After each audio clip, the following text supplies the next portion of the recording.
Greater favor requires greater sacrifice. Amen. God has blessed him. God has favored him.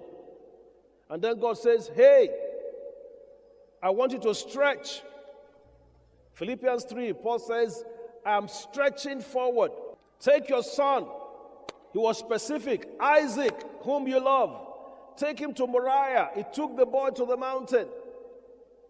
And he was about to slay him. And God said, don't touch that boy. Now I know that you are a man that can keep covenant.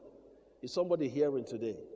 You see, a lot of people think if they are favored by God, they will just sit in one place and be in a rocking chair and say, I am blessed and favored. No. It doesn't work that way. You have to put that favor to work in your life. Esther was blessed and favored. She won a beauty pageant. She was comfortable in the palace. But her people were going to be destroyed. And he had to stretch. She had to stretch. She had to leave her comfort zone. A lot of us think if we are favored of the Lord, there will be no pressure. Jesus said, in this world you are going to have trouble. Hello, somebody.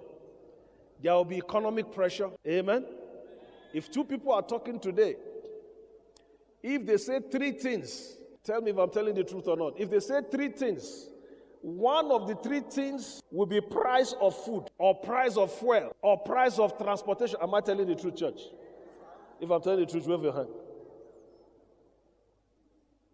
People cannot have any discussion without mentioning those things.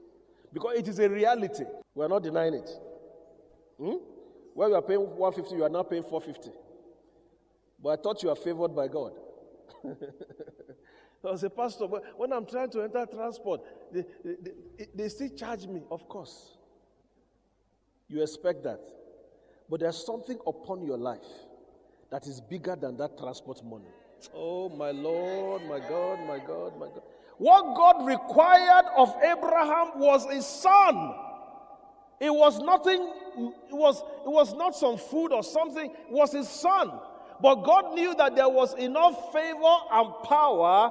Bible says Abraham could see that boy being raised from the dead by faith. I want to say when favor is upon your life, it doesn't matter how they stretch you, you are like elastic. You are like elastic. You are like a ball that when they bounce, the more they hit you to the ground, the higher you are going to fly because there's something inside of you. Greater is he that is in you than he that's in the world. When you believe in the favor of God, that salary will begin to stretch more than before. Somehow you will turn somewhere and they'll say, we don't know why we are selling to you at this price. Oh, maybe it's old stock. They will start saying things that you yourself will not understand. People of favor are led by the Lord. I want to declare over somebody this week that no matter what is happening, God is still the God that will lead you beside the still water. I want to say no matter what is happening, God is still the God that will lead you by the green pastures. No matter what is happening, the favor of God will see to it that the cruse of oil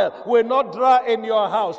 The widow of Zarephath, she was going to feed the prophet with her last meal. It looked like a suicidal mission just to feed the prophet of God. It looked like herself and her son were going to eat that food and die. But I want to say, because you are blessed and favored, your last meal will become your first meal. Because you are blessed and favored, you are going to keep stretching, and the God of heaven is going to visit you. Do I have a witness in the house of the Lord? If you believe that, wave your hand and give the Lord praise and glory in the house of God.